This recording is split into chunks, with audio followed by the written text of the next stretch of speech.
I see the issue with having... Okay, that's quite funny. Okay, no glasses it is. Ugh. Everyone gets to see how tired I look. Hey guys, so I'm still in a bit of a ranty mood from last week, but not as much of one as I was before, so I'm trying to get back on track with a bit more of a fun type of rantiness, I guess. So yeah, let's try and get back on track with some positivity, and what's better for positivity than complaining about tropes you don't like?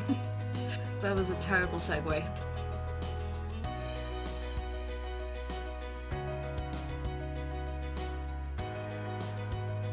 the previous video I covered my top 5 absolute favourite tropes in general, because like I said before, there are many different kinds of tropes for many different kinds of genres.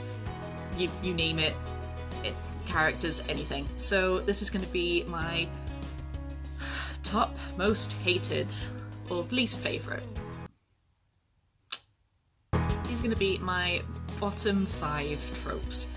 I want to say I hate them because I probably do, but that's very strong, so I'm just going to say they're my least favourite, or that I strongly dislike. I hate them, okay? I hate them. Let's just get this over with. So number 5, we have the Prom Queen or the Jerk journey. And I hate this one for so many reasons, right? Because your main character is this absolute jerk or utter cow who is just so self-centered and is beautiful and everyone loves her, but then something happens which makes her think, oh, maybe I've been the bad guy this whole time. I need to go on a long journey so I can, all of a sudden, without any development, become the nicest person in the world. All the while, you're supposed to be rooting for me from the start? Nah, love, you're a cow, get out. I don't know. I mean, there are characters who are a bit of a jerk and aren't the nicest, but it's done in a playful way where you know that there is potential for redemption and development. And then there's this kind where it's like, I was like prom queen 5 years in a row at like 5 different schools. I'm so sorry, I don't know why I went on an American accent there, I'm sorry. But you know the kind. Or there's the school bully, and they suddenly have to like team up with the nerds and somehow they become friends, and the bully helps the nerd be a more confident person where the nerd teaches the other guy about empathy. And don't get me wrong, I love stories where friendship blooms from unlikely places, but when your characters start off so horrible and you're supposed to be rooting for them from the start, nah, I hate it. Have a relatable character, have a character where, yeah, even if they're a bad guy, make them a good bad guy. Don't make them so generic.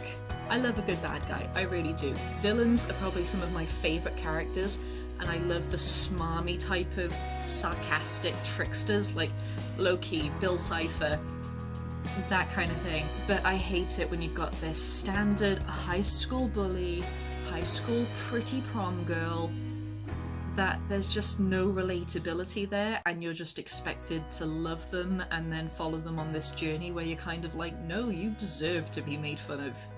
I guess I should say, if a villain is a villain and there's a chance for redemption, then that's good. But if the villain is just a whiny bitch, there's just nothing there, I'm sorry. But anyway, long tangents. The Jerk and Prom Queen journey, I just can't stand. Number 4, the Instr Hero. I'm sorry, but this 12-year-old has had a life growing up in a city. They've never taken a karate class in their life. They've never gotten into a fight. But all of a sudden, you are the chosen one. Here's a sword. What's this? You've just killed an army of 10,000 people on your own? Good job, buddy. You're definitely the right one for the job. It doesn't work like that.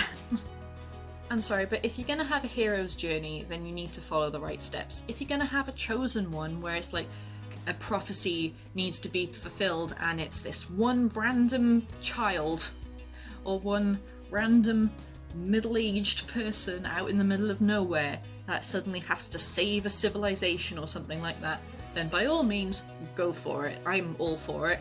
But as long as you show the training and the steps taken, don't just give them a sword or a magic wand or something, and then have it be like, yes, you're instantly a master. You go save the day. No, I want struggle. I want development. I want training. I want to know how this stuff works. So why are you denying it to me and suddenly just giving me this boom hero? I can't tell if the camera is being fuzzy and weird or if it just looks weird because I don't have my glasses on.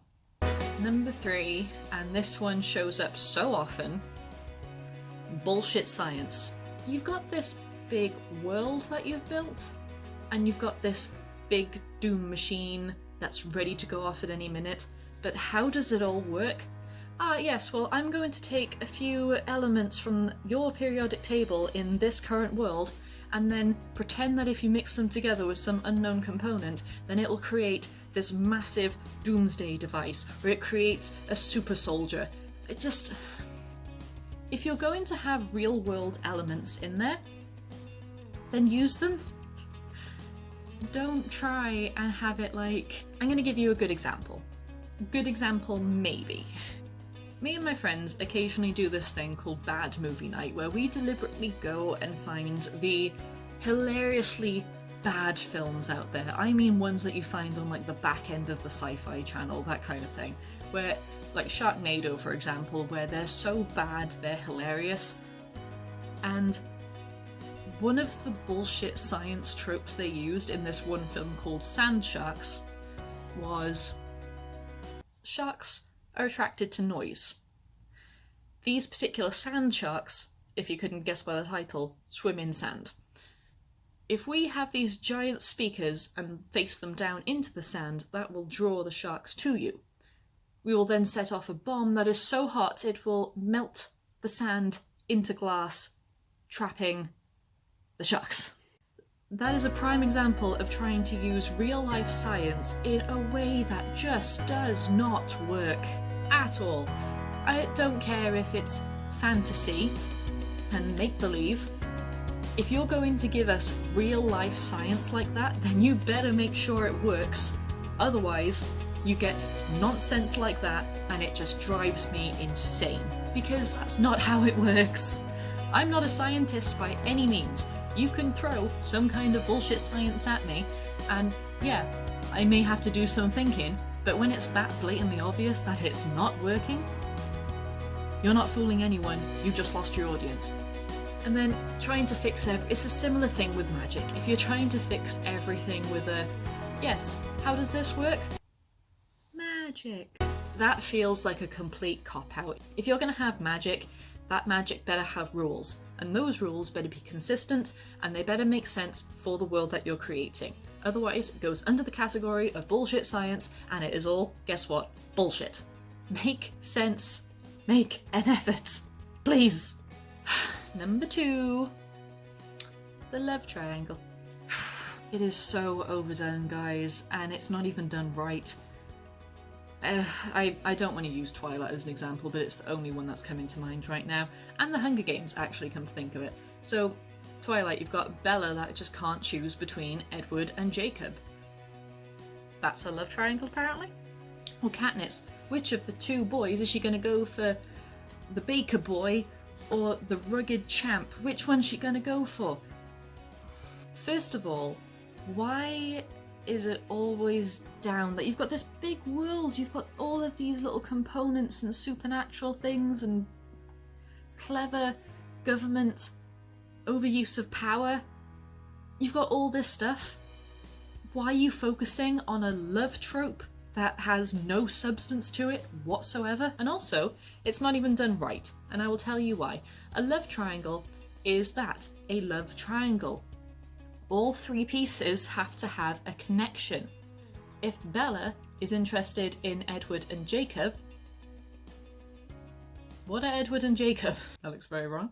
I'll tell you what Edward and Jacob are doing, we'll put that over there. But no, it is just Bella trying to pick between two guys. Those guys have no real connection to each other. They don't like each other because they're different races, species. Was Bella trying to pick between two racists? But it's the same with Hunger Games. She's picking between two guys, but these two guys have no real connection to each other. So, why is everyone calling it a love triangle? A love triangle, everyone is supposed to have a connection to each other. Maybe if two people involved were related and this one person has to choose between the friendship she's made with one person or ruining that friendship by falling in love with someone, with that someone's brother or something like that, then yes, that would be a love triangle.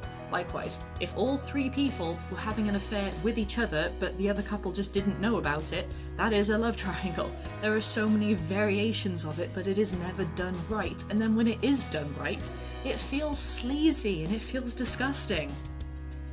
Just when it's done right, when it's done wrong, I hate this trope so much. It is just vile, because there's always some kind of cheating involved, there's always some kind of blame, then there's no real conflict. It is just sleazy and gross, and it's never done right anyway, so why am I really complaining about this? Moving on. And my number one most hated trope, the pointless sacrifice.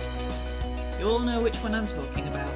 There's everything is going to hell, the world is about to explode, but then all of a sudden this one character is like, no, we could do this one logical thing, which would mean people survive, or I must go it alone and I will clearly die for no reason other than to look cool. That's always just like, yeah, I can totally do the thing, you guys, and I'm gonna die for no reason, only for you guys to later find out that there could have been a way to save me, if I'd only just waited 30 seconds. And then there are other types of pointless sacrifices where one character will give up their life for another in this big heroic way, but then you sort of read into it and realise that they didn't need to die, there was no real danger, everything was maybe not fine, but there are ways to get out of it.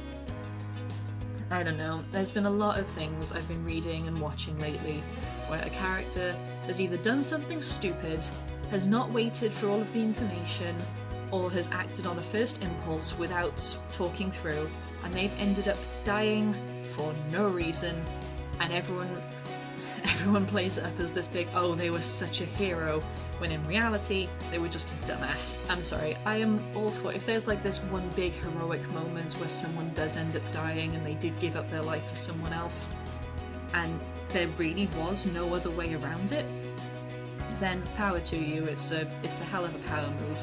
But when someone has clearly just been killed off for the sake of drama, it just doesn't have any substance and it feels like such a waste.